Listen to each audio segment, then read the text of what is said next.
Okay, I am going to put a collection of samples of how to draw these photographs from the Bronzeville area in Chicago.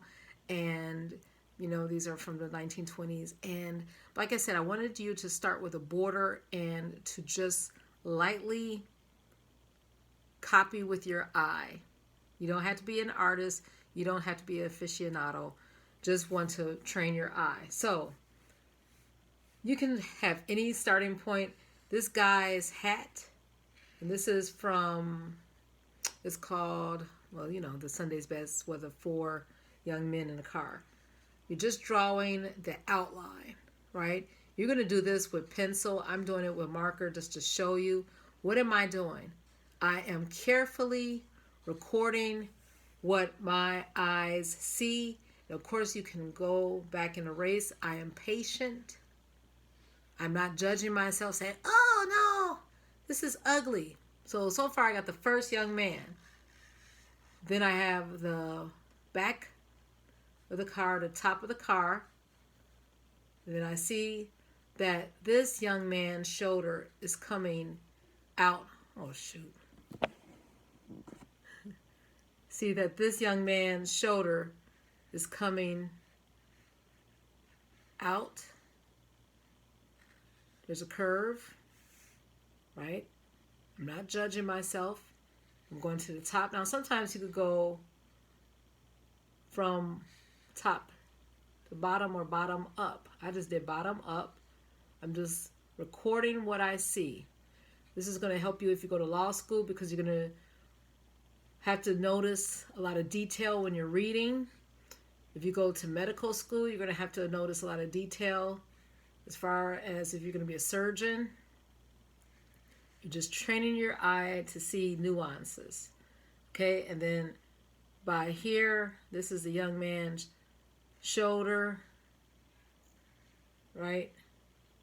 I'm just looking at the curves. I'm just looking at the lines.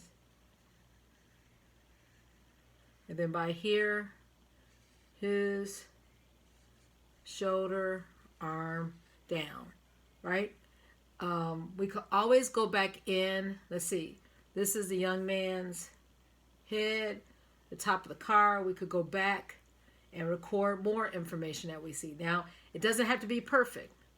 We're going to see it's not perfect, but that's okay. For these instances, at least you can see what I am doing and how my eye is recording information. And like I said, you're going to have an eraser where you could go back. And the most important thing about recording what you see is patience. And you're not making any assumptions like, oh yeah, I know how to draw 4 guys. And then after you have the car, which you see that is even higher, could double up. Yeah. Then you can make the buildings across the street. You see that these, like I said, this I believe is Phillips High School on Pershing. And you don't want too much detail in the background, because remember, the law of perspective is the further back it's fuzzy, right? And then you see to the side of this young man are trees. You're just recording the information, and you see the other side of the car comes down, and it's like on the side of this young man. Okay, and then you have the window, and then all that. Okay, but the important thing is you have most of the information that we can see, and we could tell that there are 4 young men sitting on a car. Okay, so you can always, a very important part is the circular light, and you could put that there. You can keep on going. Okay, so that's one. Another drawing is play without looking. This is an easy one pretty much because you only have one subject, one person at the front.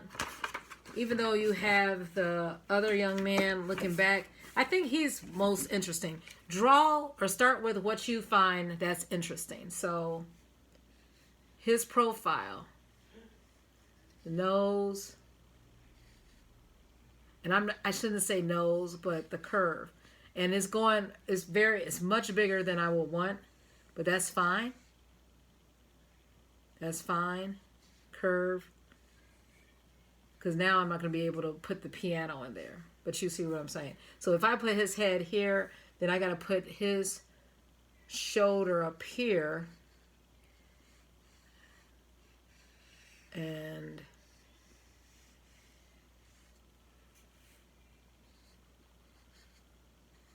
you see. And look, his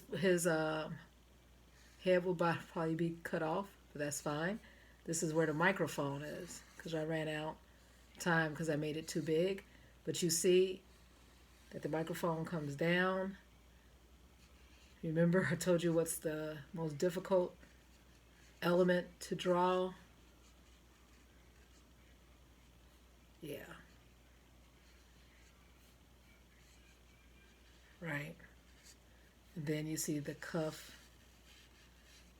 his wrist, right?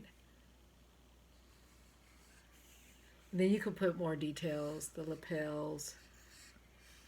He has a double-breasted suit.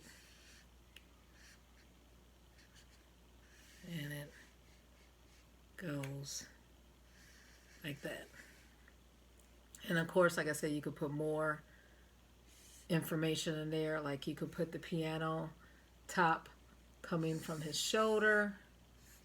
And like I said, his hair, actually it's cut off because you don't see that, but you can imagine. Like I said, you're going to use an eraser and you can do from there. So that's that one. So I'm going to, let's see. I'm going to see if I'm going to run out. Another one, Girl and Four Boys. This is a good one. Start with what's most interesting. Usually the edge is most interesting. This boy at the bottom, right? If you just, oh, see, look at that. And it's hard drawing sideways, but you can imagine. Tall boy, kind of frowny, look like he's holding his little sister. Or not holding his little sister, taking care. Another picture shows him holding his little sister. But he's watching the other kids. You don't have to do the inside information. Like I said, this one, we might not even get to the third boy. So you want to start smaller. Head. Now we know that his head is not that long. But like I said, I am drawing from a curve. Yeah, that head is not that long. But the girl's head is small. She's smiling. And like I said, you might want to just sketch out the sizes of what, because yeah, his head is actually like, so how do I play that off? I can make that as a shadow in this shirt or do this one over. But you get it. So not everything will be perfect, but at least we get the information. G, L, and like I said, this one will be cut off. So you would start much smaller. Okay, so this is something to get you started. Hopefully, you just play with it and use an eraser. And don't judge yourself and be patient. All right, I'll check in with you later on. Let me see what you have. Turn in, whatever. Have a good one.